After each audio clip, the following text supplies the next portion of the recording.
The Motley Rabble. The culture of pleasure and freedom was dangerous not just to American revolutionaries, but also to anyone interested in maintaining social order. The British Army learned this lesson in Boston on March 5, 1770, the night the American Revolution began. When the drunkards in the taverns heard the church bells ringing, they put down their cups and rushed into the streets. The mob grabbed sticks, rocks, and chunks of ice and ran atop the cobblestones to King Street. There they saw young boys cursing and hurling snowballs and horse manure at a column of British soldiers who were standing guard with muskets and bayonets in front of the customs house. The troops had been in Boston for nearly 2 years to protect customs officers who were being harassed, beaten, and tarred and feathered for bringing British goods into the colonies. Many of the 700 soldiers stationed in the city were being quartered in the homes and taverns of Bostonians, and fights broke out nearly every day over their presence in the city. But on March 5th, the rowdy libertines who made up much of the city's population were ready for a bigger fight. They called the soldiers sons of bitches, bastards, and cunts. The air that night on King Street, according to the historian Edmund S. Morgan, was thick with epithets. The heckling and pelting increased as more and more of the tavern-goers arrived. When the crowd became a seething, intoxicated mob of several hundred, one man stepped forward, swung his club, and leveled one of the soldiers. Shots exploded into the crowd. 11 men fell. 5 died. No one will ever know what the men who became known as the martyrs of the Boston Massacre were thinking, or why they confronted armed soldiers. But we do know that they came from taverns. They were white and black, and they were not gentlemen. They had been drinking, gambling, and, if they were like most tavern-goers in early Boston, cavorting with prostitutes. They were unruly, foul-mouthed, and thuggish. One of them, a rum-runner and former slave named Crispus Attucks, who had been quaffing drinks at the Royal Exchange, is widely thought to have been the one who clobbered the hapless British soldier. Textbooks like to make Attucks and the mob on King Street into allies of the Founding Fathers, and indeed, their actions led not only to the removal of the troops from Boston, but also to increased militancy against the British that most historians agree was the beginning of the American Revolution. Moreover, the Boston Massacre provided much of the rationale for the Third and Fourth Amendments of the Constitution, which protect us from soldiers being quartered in our homes and from unreasonable searches and seizure. But the greatest concern of the Founding Fathers was not the restriction of the personal freedom of citizens, but that such restrictions, especially in a renegade town like colonial Boston, inevitably cause social disorder. As John Adams put it shortly after the Boston Massacre, soldiers quartered in a populous town will always occasion 2 mobs, where they prevent 1. They are wretched conservators of the peace. The Founding Fathers knew better than our textbooks. They knew that the drunks, swinging clubs and slinging horse shit at the authorities that night were a problem as much for them as for the British Empire. It is little known that the lawyer who defended the British soldier in the ensuing trial was none other than John Adams. During the trial, Adams correctly described the victims as a motley rabble of saucy boys, Negroes and mulattoes, Irish teagues, and outlandish jack-tans. He also accurately characterized their actions as shouting and hazing and threatening life, whistling, screaming, and rending an Indian yell, throwing every species of rubbish they could pick up in the street. Adams, like the Founding Fathers generally, was primarily interested in perfecting and maintaining social order. As he later explained to a friend, "I had a good policy as well as sound law on my side when I ventured to lay open before our people the laws against riots, routs, and unlawful assemblies. Mobs will never do to govern states or command armies, to talk of liberty in such a state of things. Most importantly, Adams understood that such disorder was virtually inevitable among people controlled by a standing army and external force. All the kings and queens of Europe, with all their soldiers and ships and dungeons, could not put an end to the kind of freedom that flowed through the streets of colonial America. In fact, such freedom was even greater among the European peasantry who had flooded into London, Paris, and Amsterdam and transformed them into raging carnivals. Much better, the Founding Fathers learned, that the people be trained to control themselves. Counter-revolution. The men who created the United States were truly revolutionaries. They revolutionized the concept of freedom. The Founding Fathers were part of a transatlantic movement in the 18th and 19th centuries to replace the external controls over subjects in absolutist regimes with the internal restraints of citizens in republics. This movement began what is now called the modern age. The modernist movement required not just the overthrow of monarchs, but also the repression of what was called man's animal passions. The problem with the discipline of the gallows, the lash, and the dungeon, according to these revolutionaries, was that it was far less effective than individual self-discipline in keeping social order. Even though peasants, slaves, and the colonial subjects we have seen in taverns and bawdy houses held no formal political power, they were, according to this view, actually too free because they had no reason to control themselves. So the Founding Fathers redefined freedom as self-control and built a political system around it, called democracy. During what we call the American Revolution, a second American Revolution took place, a counter-revolution against the pleasure culture of the cities. To solve the lack of order they saw all around them, the Fathers seized on one of the great and often missed ironies in world history. The only thing that could make men forsake their own freedom and still believe they were free was self-rule. A government of the people, John Adams argued, would make the people disciplined, stern, hard-working, and joyless, the qualities he most admired. It would produce strength, hardiness, activity, courage, fortitude, and enterprise, the manly, noble, and sublime qualities in human nature in abundance. A monarchy, on the other hand, would let them have too much fun and, paradoxically, allow them too much liberty. It would produce so much taste and politeness, so much elegance in dress, furniture, equipage, so much music and dancing, so much fencing and skating, so much cards and backgammon, so much horse racing and cockfighting, so many balls and assemblies, so many plays and concerts, that the very imagination of them makes me feel vain, light, frivolous, and insignificant. Adams understood that democracy forced the people to shed their pleasures and surrender their personal freedom, because they alone would shoulder the responsibility of managing society. Under a well-regulated commonwealth, the people must be wise, virtuous, and cannot be otherwise.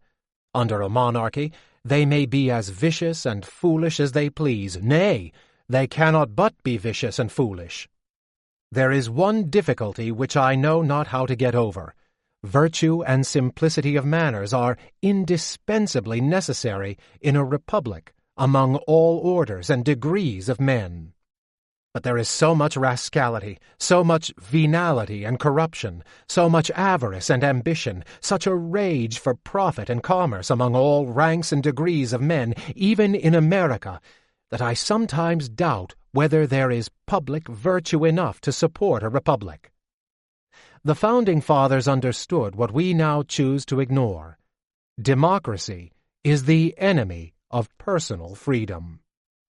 A few months before the Declaration of Independence was signed, Adams sounded the alarm that our struggle has loosened the bands of government everywhere. We have been told that children and apprentices were disobedient, that schools and colleges were grown turbulent, that Indians slighted their guardians and Negroes grew insolent to their masters. George Washington saw that the spirit of license had infected his troops. They were accustomed to unbounded freedom and no control, and could not brook the restraint which is indispensably necessary to the good order of government of an army. Because of this, licentiousness and every kind of disorder triumphantly reign. Adams learned this firsthand at the very beginning of his political career. One night in 1760, at the beginning of his political career, the young lawyer met with friends at Thayer's Tavern in Braintree, Massachusetts, where he found persons of all sorts enjoying uninhibited, integrated fun. Negroes with a fiddle, young fellows and girls dancing in the chamber as if they would kick the floor through, fiddling and dancing of both sexes and ages in the lower room, singing, dancing, fiddling, drinking flip and toddy and drams. Adams saw this frivolity as evidence that public houses had become the eternal haunt of loose, disorderly people of the same town, which renders them offensive and unfit for the entertainment of a traveler of the least delicacy. The people he found at Thayer's were the trifling, nasty, vicious crew that most frequent them. Adams promptly asked the Braintree town meeting to reduce the number of taverns in order to correct the present prevailing depravity of manners through the land in general, and in this town in particular, the shameful neglect of religious and civil duties. Though Adams was unsuccessful in 1860, the culture turned in his favor during the War of Independence. As the historians Mark Edward Lender and James Kirby Martin put it, the bitterest denunciation of distilled spirits came in the immediate aftermath and as part of the zeitgeist of the Revolution. Personal freedom and sensual pleasure came under attack during the Democratic Revolution, not because the revolutionaries were Puritans, but because democracy is puritanical. We normally think of democracy as a system of rights and freedoms, voting, speaking freely, equal treatment under the law, and so forth. But true democracy, the kind of democracy that the Founding Fathers wanted, is much more than that. John Locke, the man who in the English world invented the notion that people should rule and who inspired all of the American democratic revolutionaries, made this brutally clear in a book that we now seldom read or teach. It seems plain to me, he wrote in Some Thoughts Concerning Education, 1693, that the principle of all virtue and excellency lies in a power of denying ourselves the satisfaction of our own desires, where reason does not authorize them. Locke knew that managing society is a big job requiring enormous discipline. If all the people were to do it, then all the people would have to renounce their personal freedom. Most importantly, they would have to be taught to feel shame for their selfish desires. Esteem and disgrace are, of all others, the most powerful incentives to the mind, when once it is brought to relish them. Locke wrote, "If you can once get into children a love of credit and an apprehension of shame and disgrace, you have put into them the true principle which will constantly work and incline them to the right. The kind of punishment used by monarchs and slave owners to keep the people orderly and productive, whipping, flogging, executions, and the like, only patches up for the present and skins it over, but reaches not to the bottom of the sore. Ingenuous shame and the apprehensions of displeasure are the only true restraint. These alone ought to hold the reins and keep the child in order." With these ideas in mind, the Founding Fathers fought simultaneous wars against the British and the renegade impulses of Americans. The precipitating event of the Revolution, the Sugar Act of 1764, which effectively increased import duties on sugar, molasses, wine, coffee, and cloth and indigo used for fine clothing, was passed by Parliament in order to finance the maintenance of Britain's many colonies around the world. It virtually halted the rum industry in the colonies and sharply limited Americans' access to fancy garments. In response, some American colonists protested taxation without representation, and merchants in Boston launched a boycott of British goods.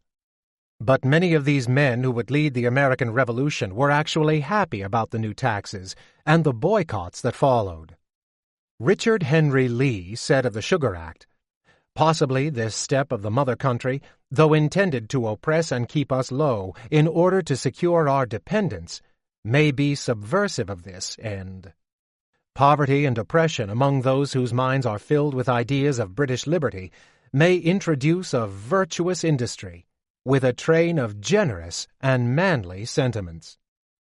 During the Sugar Act crisis, Benjamin Franklin and other prominent Pennsylvanians repeatedly and fruitlessly petitioned the colonial government to take action against taverns and drinking. Franklin charged that many bills have been presented to the late governors to lessen the number and to regulate those nurseries of idleness and debauchery, but without success, from whence it seems evident that so long as the proprietaries of the Pennsylvania colony are interested in our ruin, ruined we must be. Charles Thompson, a Philadelphia merchant and later a secretary of the Continental Congress, backed Franklin's campaign to reduce the number of taverns and reinforced his argument that drinking in America was tantamount to British subversion. Thompson recalled the way in which Cyrus the Great of ancient Persia, in conquering the Lydian Empire, took to break the spirit and soften the warlike disposition of the Lydians and render them the most abject slaves by erecting bagnios, brothels, and public inns. I will not say that this is the design of our great ones, but it is true that in almost every tavern keeper the proprietors of the colony have a warm advocate, and the more effeminate and debauched the people are, the more they are fitted for an absolute and tyrannical government. In 1765, Parliament passed the Stamp Act, imposing taxes on colonists for printed materials, including newspapers, pamphlets, bills, legal documents, licenses, almanacs, dice, and playing cards. This was followed by the Quartering Act, requiring colonists to house British troops and supply them with food.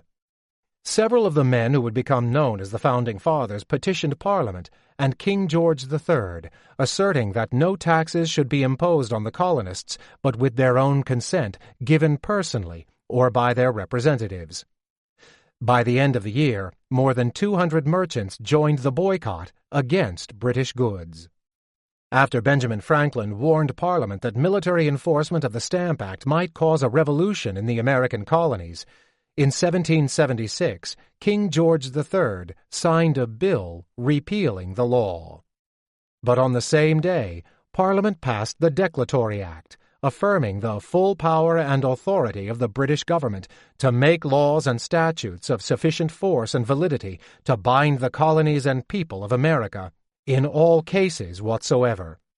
The following year, Parliament adopted the Townshend Review Acts, imposing new taxes on the colonists to help pay for the administration and military protection of the American colonies. The act also established a Board of Customs Commissioners in Boston to oversee tax collecting. In October 1767, Boston merchants renewed the boycott of British luxury goods.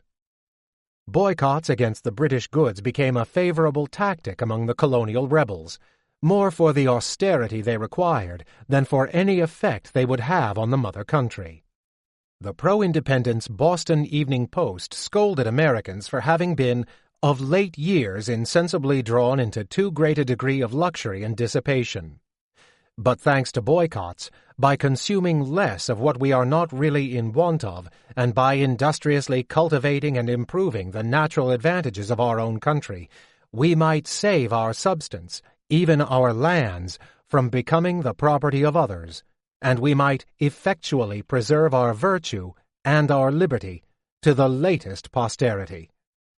Tensions increased considerably in 1768, when several colonial assemblies endorsed Samuel Adams's circular letter calling for no taxation without representation. Customs officers were harassed and attacked on the streets of Boston. British warships sailed into Boston Harbor, and 2 regiments of the British Army were deployed into the city to keep order. By the following year, resolutions opposing taxation without representation and boycotts of British goods had spread across the colonies.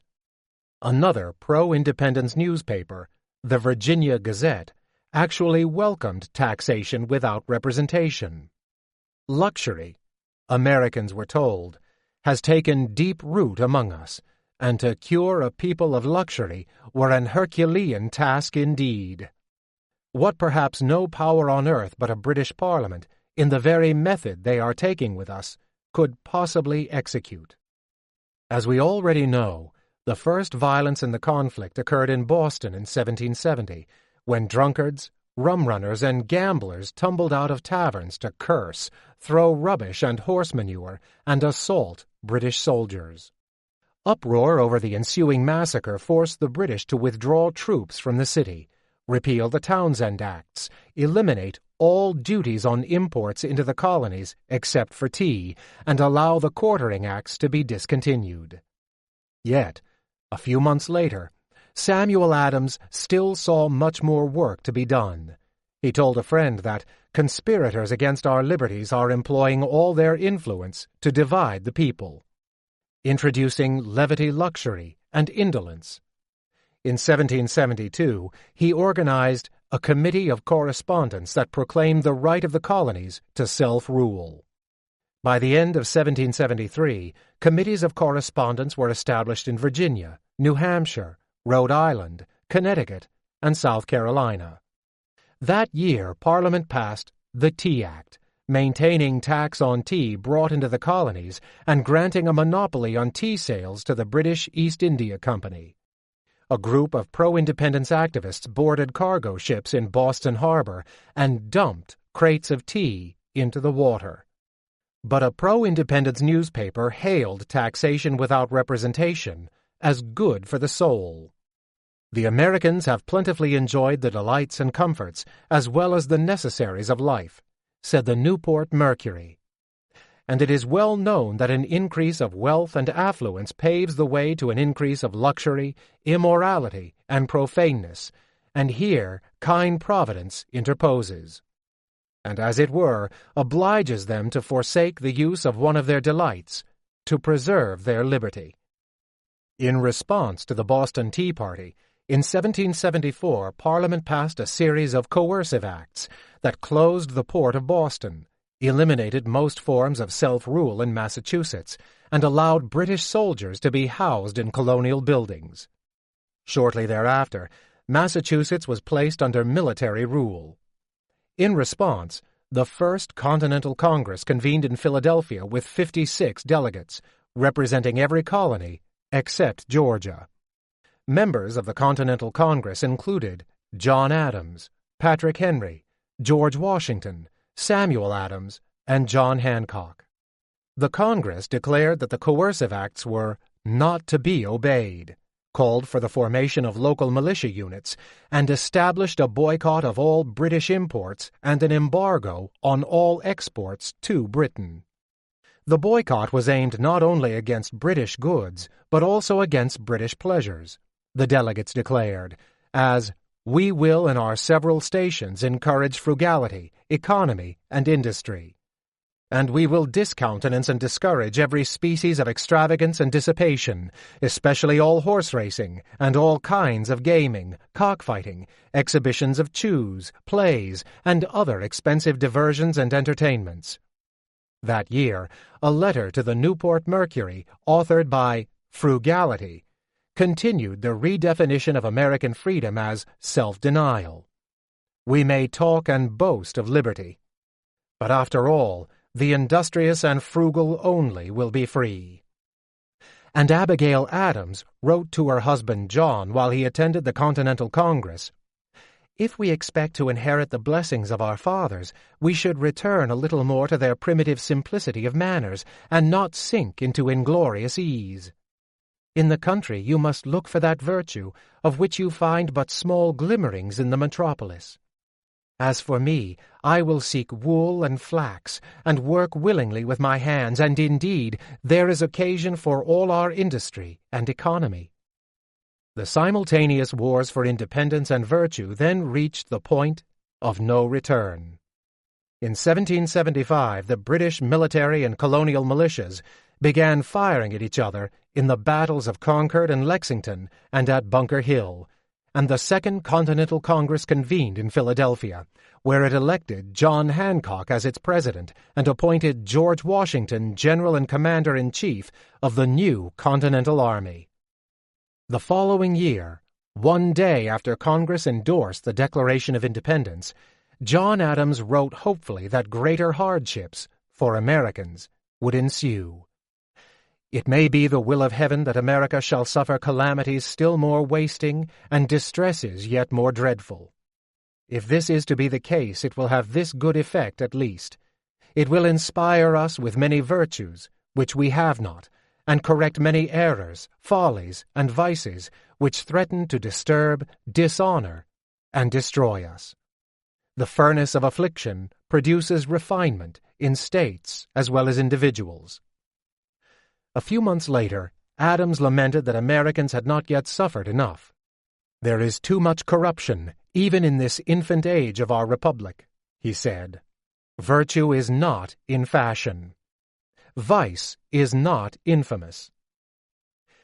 In 1777, Benjamin Rush, a signer of the Declaration of Independence, participant in the Continental Congress, and Surgeon General of the Continental Army, worried that the war would end before Americans had been forced to control themselves.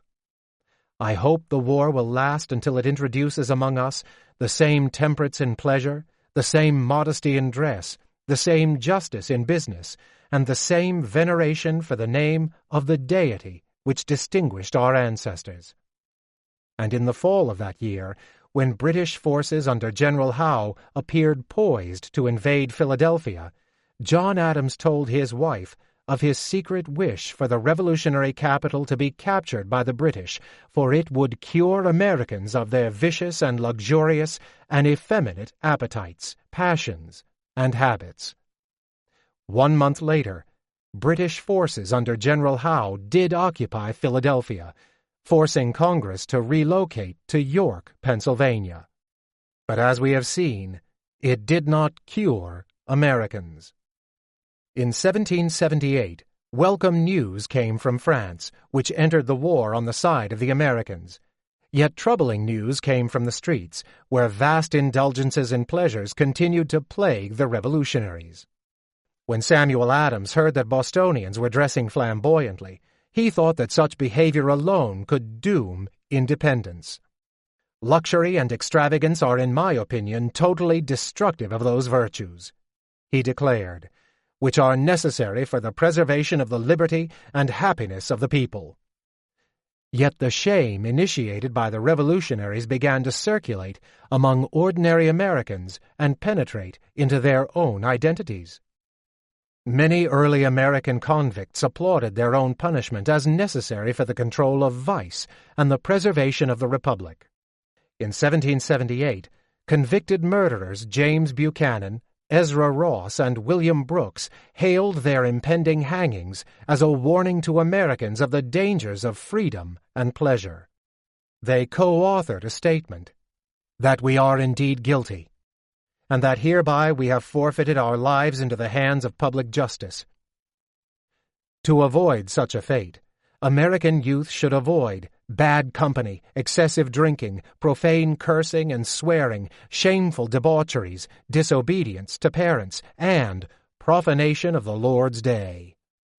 The tide in the military conflict seemed to turn in favor of the British in 1779 and 1780, with the British capture of Savannah, Georgia, and Charleston, while the tide of commerce seemed to turn against virtue.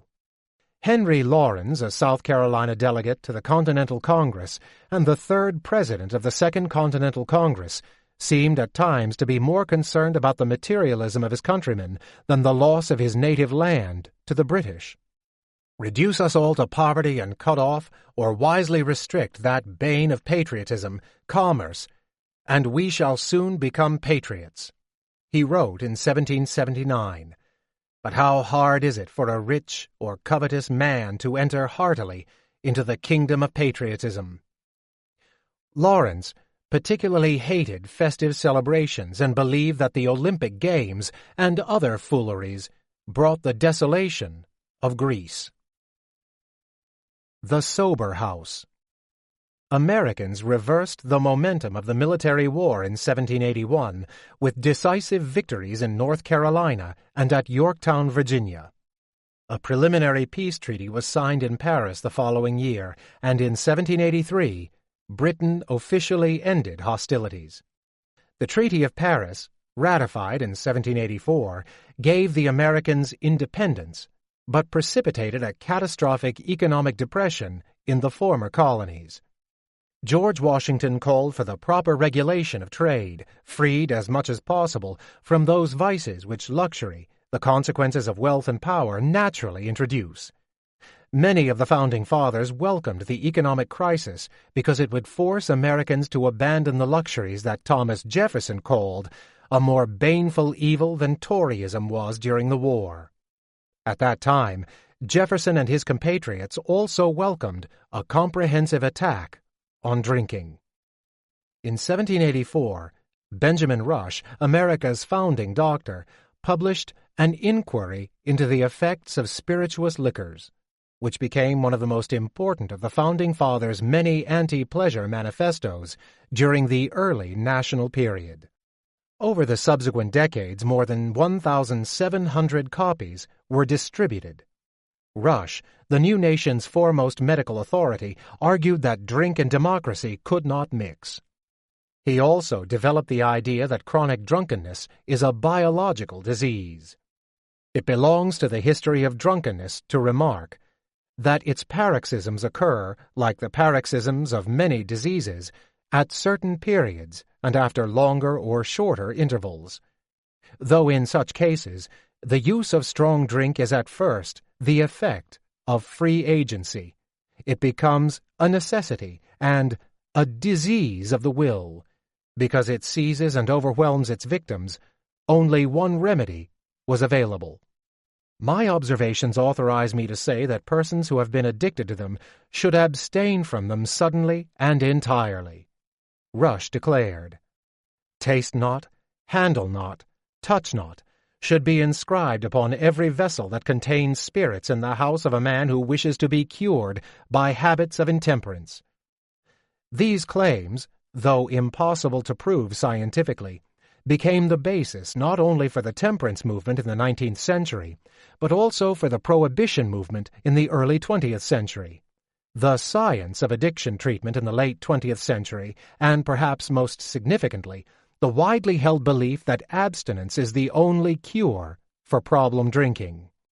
The idea of the modern-day rehabilitation center was also invented by Rush, who called for drunkards to be taken off the streets and locked up in a special asylum in Philadelphia called the Sober House. Interestingly, temperance reformers who followed Rush could not find a single medical or legal record of any loss of control due to drinking before Rush's writings appeared. The Founding Fathers, who had done a substantial share of the drinking in America, nonetheless unanimously agreed that the bodily pleasures brought to the fore by alcohol had to be attacked and contained.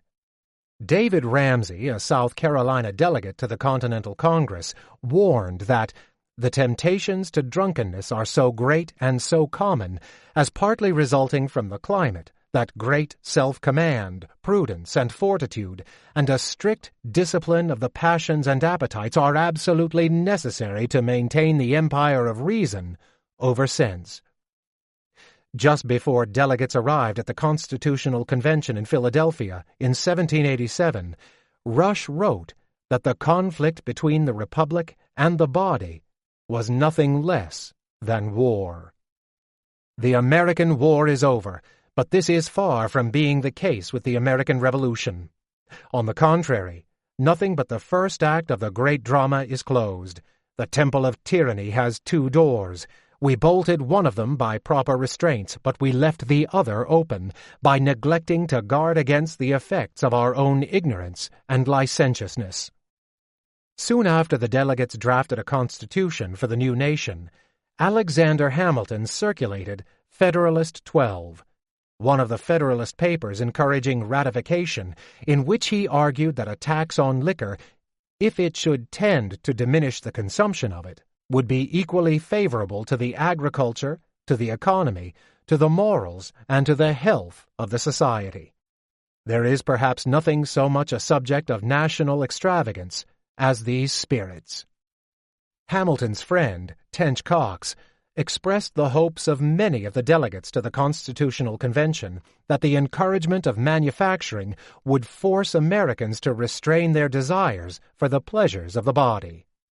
Coxe, who served in the administrations of the first 4 presidents, stated that American industries would lead us once more into the paths of virtue by restoring frugality and industry, those potent antidotes to the vices of mankind, and will give us real independence by rescuing us from the tyranny of foreign fashions and the destructive torrent of luxury. And while the Constitution was being drafted, Thomas Jefferson, who railed against drink and luxury with as much vitriol as any of his compatriots, wrote to his daughters a paean to work that could have been penned by the most stringent of Puritans. It is your future happiness which interests me, and nothing can contribute more to it, moral rectitude always excepted, than the contracting a habit of industry and activity. Of all the cankers of human happiness, none corrodes it with so silent, yet so baneful a tooth, as indolence.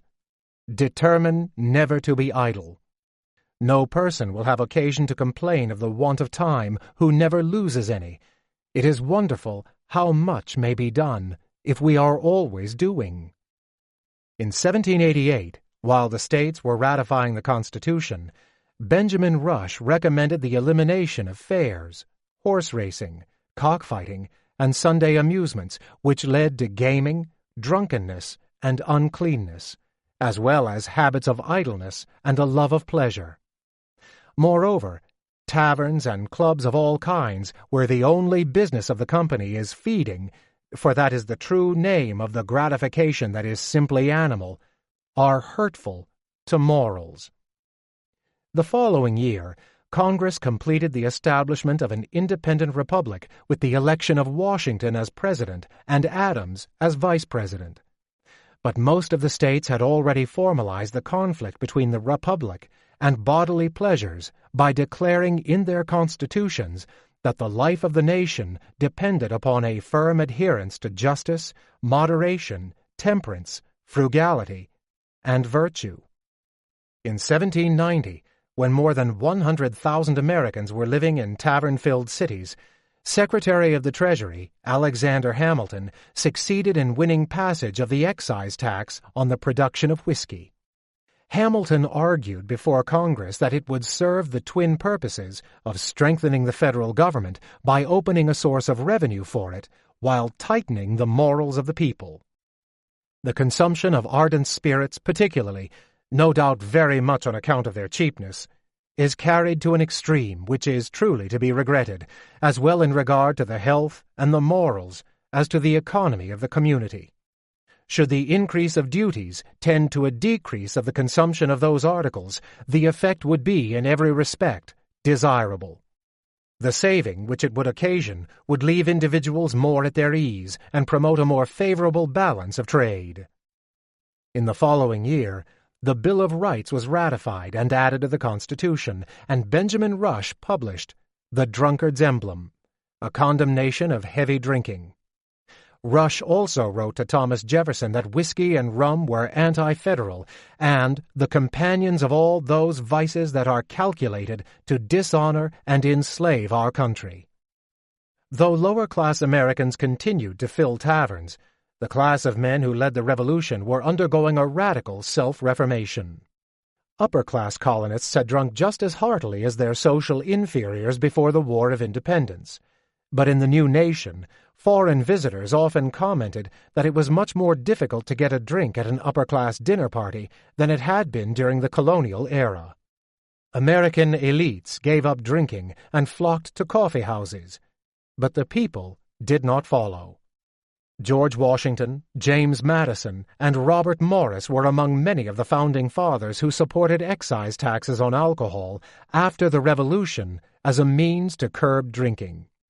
Virtually all of these attempts, however, were voted down or went unenforced. The government's attempt in 1794 to enforce the national whiskey tax in western Pennsylvania resulted in what came to be called the Whiskey Rebellion, when renegades all over the region not only refused to pay up, but also tarred and feathered tax collectors. For a time, it appeared as if the anti-drinking campaign had failed. Average annual consumption of absolute alcohol for adults rose from 5.8 gallons in 1790 to 7.1 gallons by 1810. But the fight had begun in an enduring counter-revolution against pleasure. A pure nation. Revolutionary leaders believed, rightfully, that sexual desire was an even greater threat than drunkenness to the new nation of self-regulating men.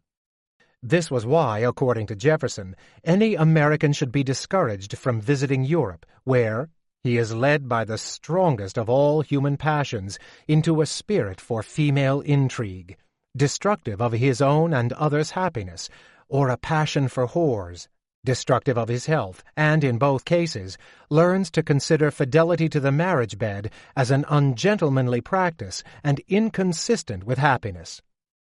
Benjamin Rush best explained why America had to attack sensual pleasure.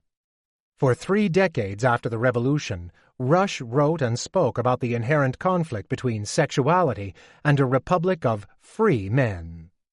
In 1788, he wrote that the pleasure culture in the cities had a pernicious influence upon morals and thereby prepare our country for misery and slavery.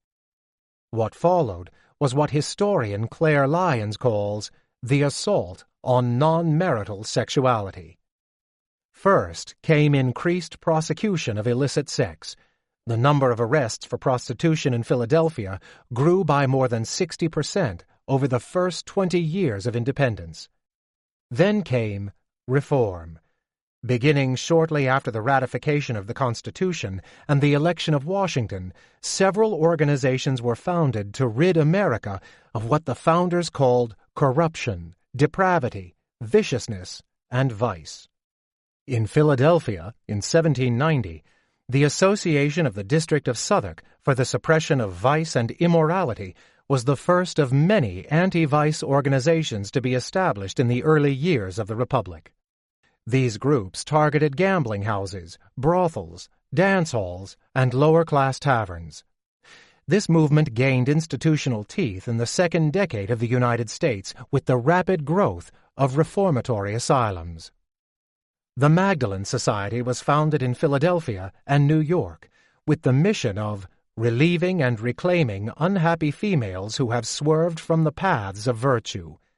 Members of the society visited not only prostitutes, but also women who were simply promiscuous in prisons and almshouses, and attempted to persuade them to enter the society's asylum, where, in exchange for free room, board, and medical care, they would give up a life of sexual license for a program of chastity, domestic labor, regimentation, and moral instruction.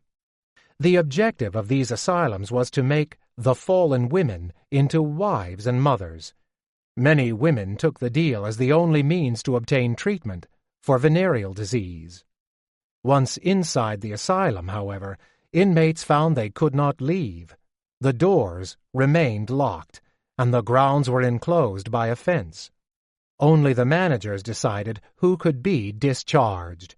Some women escaped by climbing the fence, but most stayed until they were told they were properly respectable and ready to enter society as pure women.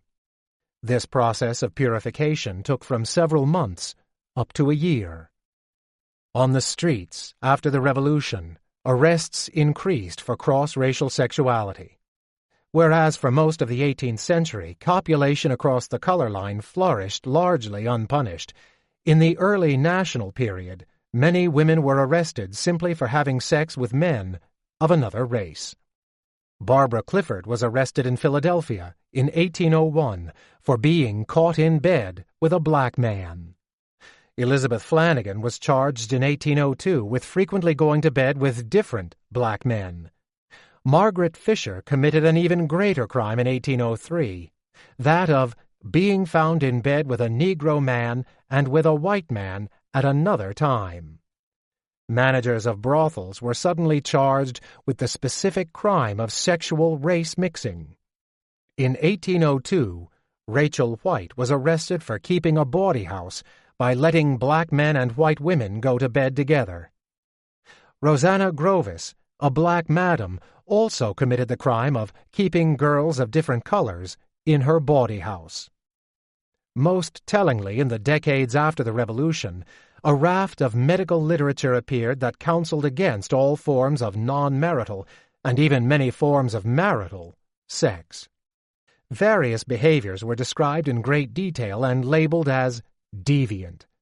Men were advised to redirect their sexual energies into work, and women were told that females were naturally non-sexual, and that good women were pure and chaste. In the 1810s and 1820s, Benjamin Rush authored a series of sexual manuals for the new nation in which he declared that indulgence in bodily pleasures, when excessive, becomes a disease of both the body and mind. Too much sex could cause not only vertigo and epilepsy, but also seminal weakness, impotence, pulmonary consumption, hypochondriasis, loss of memory, and death. Even masturbation was suddenly dangerous, as a number of doctors claimed. One of the most prolific fields of invention in the young United States was anti-masturbation. By the middle of the 19th century, one could purchase a wide variety of devices and medication to control the desire to play with oneself, including penis cases and sleeping mitts. More than 20 patents were awarded for devices to keep women from spreading their legs. As for the principal regulator of sexuality, marriage, colonial governments for the most part had treated divorce as a matter between husband and wife, and perhaps involving the local community, not as a matter of interest to the government. But, spurred on by the Founding Fathers, during the early national period, the states replaced the few and vague divorce laws of the colonies with laws tightly and specifically regulating divorce. This ended the massive 18th century trend of self-divorce. As the historian Nancy Cott puts it, post-revolutionary legislators wanted to reassert their authority over what some people had done under the aegis of local tolerance. Granting divorce rights has often been seen as a move toward individual freedom, but the state of Georgia knew better. The state's legislators understood that it was actually a move toward greater control of intimate life. Acknowledging its inability to control circumstances that may require a dissolution of contracts founded on the most binding and sacred obligations, in 1802 the state enacted a law regulating divorce because dissolution of marriage ought not to be dependent on private will, but should require legislative interference. Inasmuch as the Republic is deeply interested in the private business of its citizens.